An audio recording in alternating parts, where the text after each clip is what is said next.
దేశం భిన్నత్వంలో ఏకత్వంకు ప్రతీక అని సుప్రీంకోర్టు న్యాయమూర్తి జస్టిస్ బిఆర్ గవాయ్ పేర్కొన్నారు. ఈ మేరకు శనివారం మధ్యాహ్నం 12:30 గంటలకు చిత్తూరు జిల్లా కేంద్రంలో నూతనంగా నిర్మించిన న్యాయస్థాన భవనాల సముదాయంలో ప్రారంభోత్సవానికి ముఖ్య అతిథిగా సుప్రీంకోర్టు న్యాయమూర్తి జస్టిస్ బిఆర్ గవాయ్ ఇచ్చేశారు.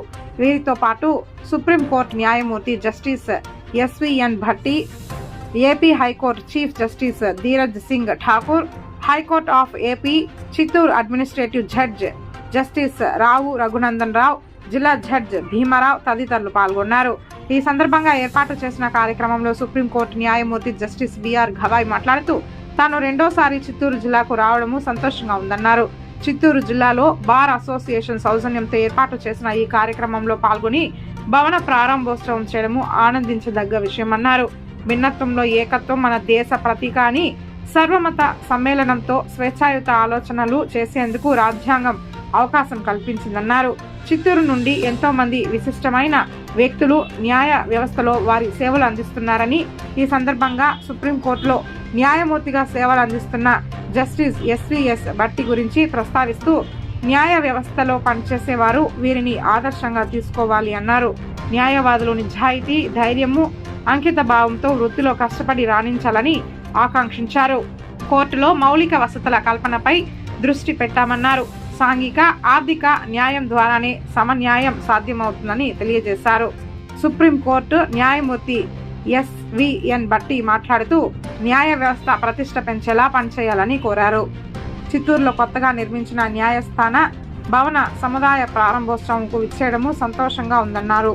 AP high court chief justice Dheeraj Singh Thakur మాట్లాడుతూ చిత్తూరు జిల్లాలో నూతన న్యాయస్థాన భవన ప్రారంభోత్సవానికి విచ్చేసిన వారందరికీ శుభాకాంక్షలు తెలిపారు. జడ్జ్ భీమారావు మాట్లాడుతూ నూతన న్యాయస్థాన భవన ప్రారంభోత్సవానికి విచ్చేసిన సుప్రీంకోర్టు న్యాయమూర్తులు, హైకోర్టు చీఫ్ జస్టిస్ వారికి ప్రత్యేక ధన్యవాదాలు తెలియజేశారు.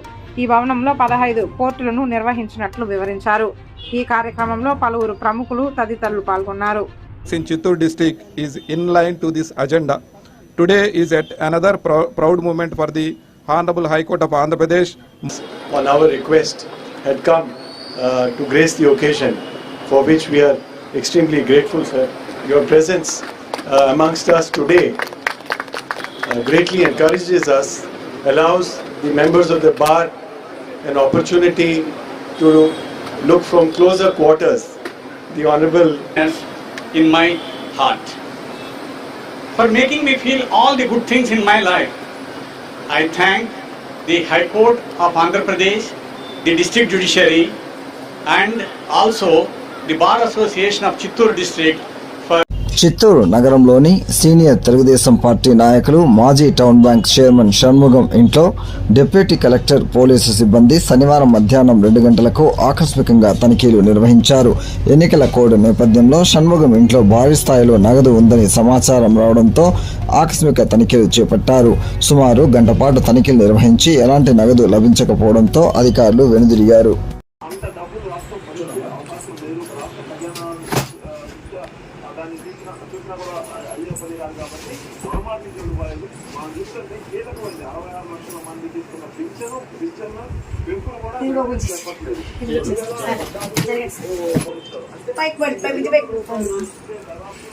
ఇల్లు కూడా మాదే, బిల్డింగ్ ఆపోజిట్ బిల్డింగ్ కూడా కొంచెం ఓపెన్ చేస్తారా? అన్ని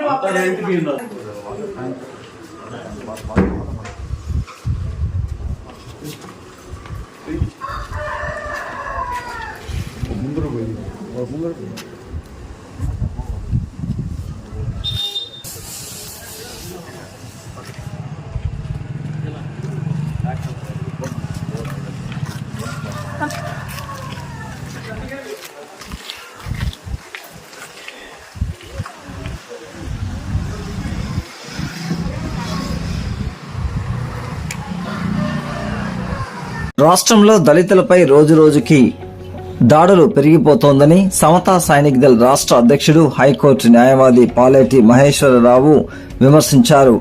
శనివారం మధ్యాహ్నం 12 గంటలకు చిత్తూరు ప్రెస్ క్లబ్లో ఏర్పాటు చేసిన విలేకరుల సమావేశంలో ఆయన మాట్లాడుతూ రాష్ట్ర ప్రభుత్వం దళితుల కోసం ఏర్పాటు చేసిన అనేక సంక్షేమ పథకాలను రద్దు చేయడం దారుణమన్నారు.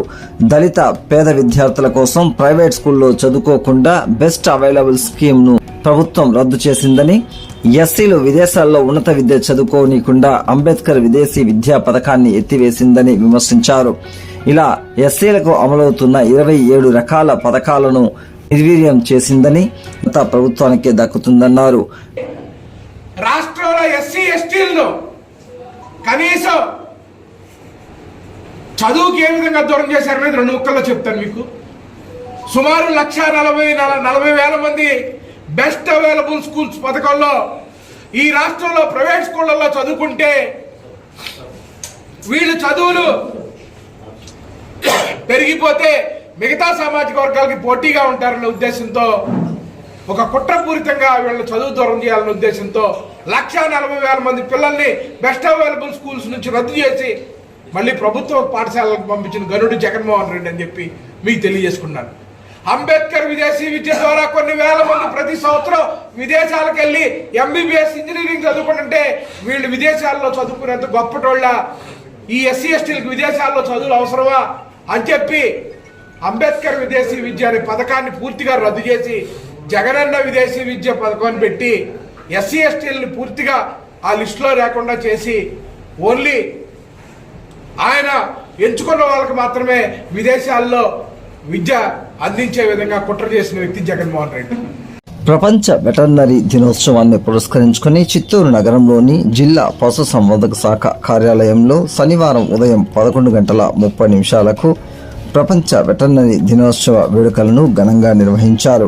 ఈ సందర్భంగా జాయింట్ డైరెక్టర్ ప్రభాకర్ మాట్లాడుతూ ప్రతి ఏడాది ఏప్రిల్ 27వ తేదీన ప్రపంచ వెటర్నరీ దినోత్సవాన్ని నిర్వహించుకోవడం ఆనవాయితీగా వస్తుందన్నారు. పశువులు, గొర్రెలు, మేకలు, కుక్కలు, కోళ్లు వంటి మూగజీవుల ఆరోగ్య పరిరక్షణకు పశు సంవర్ధక శాఖ నిరంతరం కృషి చేస్తుందన్నారు. ప్రపంచ వెటర్నరీ దినోత్సవాన్ని పురస్కరించుకుని ఉత్తమ సేవలు అందించిన పశు వైద్య అధికారులను ఉత్తమ సేవా పురస్కారంతో ఘనంగా సన్మానించినట్టు తెలిపారు. అనంతరం పశు సంవర్ధక శాఖలో పనిచేస్తున్న ఉద్యోగస్తులకు సాంస్కృతిక పోటీలు నిర్వహించి బహుమతుల ప్రదానం చేశామన్నారు. జాయింట్ డైరెక్టర్ అనురాగ్ చిత్తూరు ఈరోజు వరల్డ్ వెటర్నరీ డే అనేటువంటి కార్యక్రమాన్ని చిత్తూరు జాయింట్ డైరెక్టర్ ఆఫీస్లో జరుపుకుంటున్నాము. ఈ వరల్డ్ వెటర్నరీ డే అనేటువంటిది ప్రతి సంవత్సరము ప్రపంచవ్యాప్తంగా ఉన్నటువంటి వెటర్నరీ అసిస్టెంట్ సర్జన్స్ కానీ అన్ని క్యాడర్ వెటర్నేరియన్స్ అంటారు, అంటే పశు వైద్యులు ఏ ఫీల్డ్ అయినా ఉంది, పశు వైద్యులు అందరూ కలిపి ప్రపంచవ్యాప్తంగా వరల్డ్ వ్యాప్తంగా కూడా ఈ ప్రోగ్రాం జరుపుకుంటారు. దీంట్లో ఏమంటే ప్రతి సంవత్సరము ఒక థీమ్ అనేది ఉంటుంది. ఒక థీము ఈ సంవత్సరం థీమ్ ఏమంటే veterinarians are emergency health workers, veterinarians are emergency health workers అనే థీమ్ పైన అక్కడ ఏర్పాటు చేసినటువంటి మీటింగ్లో డాక్టర్లు, వెటర్నరీ డాక్టర్లు, ఏడీలు, డీడీలు, జేడీ అందరం కూడా పార్టిసిపేట్ చేస్తాము. ఈ థీమ్ పైన చర్చించుకుంటాము. ఇది కాకుండా ఈరోజు ప్రోగ్రాంలో మనకు ఎవరైతే జిల్లాలో వివిధ రంగాలలో వివిధ ఆస్పెక్ట్స్లో బాగా పనిచేసిన వాళ్ళందరూ కూడా మనకు ఇంతకుముందే నేను చెప్పాను, మనకు చిత్తూరు జిల్లా స్టేట్లో రాష్ట్ర ప్రగతి సమీక్షలో స్టేట్లో మనకు అవార్డు రావడం జరిగింది, స్టేట్ అవార్డు.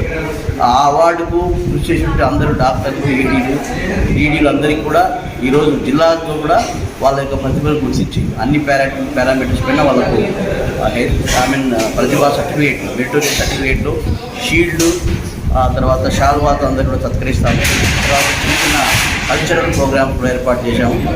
ఈ ప్రోగ్రాంలో అందరూ వెటర్నరీ జిల్లాలో ఉంటే 31 మండలాల జిల్లాలో వెటర్నరీస్ అందరూ పాల్గొని ఈ ప్రోగ్రామ్ను సక్సెస్ఫుల్గా చేసుకుంటున్నాము.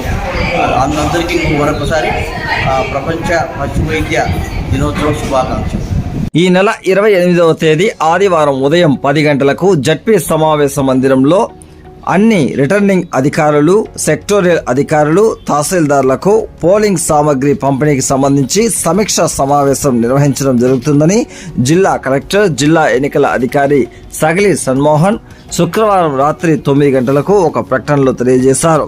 ఈ సందర్భంగా ఆయన మాట్లాడుతూ మే 12వ తేదీ పోలింగ్ సామగ్రి పంపిణీ కేంద్రాలకు ఇతర అంశాలపైన ఆర్ఓలు, మండల తహసీల్దార్లు, సెక్టోరియల్ ఆఫీసర్లకు ఇదివరకే వీడియో కాన్ఫరెన్స్ ద్వారా సమీక్షా సమావేశం నిర్వహించామని తెలియజేశారు. 28వ తేదీ ఆదివారం ఉదయం 10 గంటలకు జడ్పీ సమావేశ మందిరంలో అన్ని రిటర్నింగ్ అధికారులు, సెక్టోరియల్ అధికారులు, తహసీల్దార్లకు పోలింగ్ సామగ్రి పంపిణీ చేయడం జరుగుతుందని, సెక్టోరియల్ ఆఫీసర్లు వారికి సంబంధించిన పోలింగ్ కేంద్రాల మౌలిక సదుపాయాలకు సంబంధించి పూర్తి వివరాలను తీసుకురావాలన్నారు. సంబంధిత నియోజకవర్గాలలో పోలింగ్ సామగ్రి పంపిణీ చేసి కేంద్రం వద్ద సుమారు 2000 మందికి సరిపడే విధంగా పెండ్యాల బెఫోర్ చార్ట్స్ కౌంటర్లను ఏర్పాటు చేసుకోవాలని అధికారులను ఆదేశించారు. మే 12వ తేదీ ఉదయం 7 గంటలకల్లా సంబంధించిన ఆర్ఓలు, సెక్టోరియల్ ఆఫీసర్లు, రూట్ ఆఫీసర్లు, పీఓలు, ఏపీఓలు, ఓపీఓలు, మైక్రో అబ్జర్వర్లు, వీడియోగ్రాఫర్లు, పోలీసు సిబ్బంది అందరూ ఉదయం 7 గంటలకల్లా వారికి కేటాయించిన నియోజకవర్గ పరిధిలోని ఎన్నికల సామగ్రి పంపిణీ కేంద్రానికి చేరుకోవాలన్నారు. పంపిణీ కేంద్రంలో వివిధ రకాల కౌంటర్లను ఏర్పాటు చేసి వారికి అందరికీ ఎన్నికల సామగ్రి సంబంధించి అధికారులు పంపిణీ చేయాలన్నారు. మధ్యాహ్నం 1 గంట నుంచి వారికి కేటాయించిన పోలింగ్ కేంద్రాలకు బయలుదేరి వెళ్లవలసి ఉంటుందని, 13వ తేదీ పోలింగ్ పూర్తి అయిన తర్వాత రిసెప్షన్ సెంటర్లో కూడా పోలింగ్ సామగ్రితో పాటు అన్ని మెటీరియల్స్ ను పీఓ, ఏపీఓ, ఓపీఓ, సెక్టోరియల్ ఆఫీసర్లకు అందజేయాలన్నారు. 750 మంది ఓటర్లు ఉన్న పోలింగ్ కేంద్రం లైటింగ్, పబ్లిక్ అడ్రస్ సిస్టమ్ ఏర్పాటు చేయాలని సంబంధిత సెక్టోరియల్ అధికారులను ఆదేశించారు. సార్వత్రిక ఎన్నికల్లో చంద్రబాబుకు మరోసారి గుణపాఠం చెప్పడానికి ప్రజలు సిద్ధంగా ఉన్నారని డిప్యూటీ సీఎం నారాయణస్వామి తెలిపారు. శనివారం ఉదయం 11:30 గంటలకు గంగాధరనల్లూరు మండలం ముక్కలతూరు, ఆత్మకూరు పంచాయతీలో ఎన్నికల ప్రచారం నిర్వహించారు. నానంపల్లె చర్చిలో ప్రత్యేక ప్రార్థనలు చేశారు. డిప్యూటీ సీఎం మాట్లాడుతూ వెన్నుపోటుదారుడైన చంద్రబాబుకు మరోసారి ఓటమి తప్పదని స్పష్టం చేశారు. 14 ఏళ్ల రాక్షస పాలన చూసిన జనం తెలుగుదేశం పార్టీని నమ్మే పరిస్థితులు లేరని చెప్పారు. 175 నియోజకవర్గాలలో సీఎం జగనే అభ్యర్థి అని, ఎక్కడికి వెళ్లినా ప్రజలంతా జగన్ వైపే ఉన్నారని వెల్లడించారు.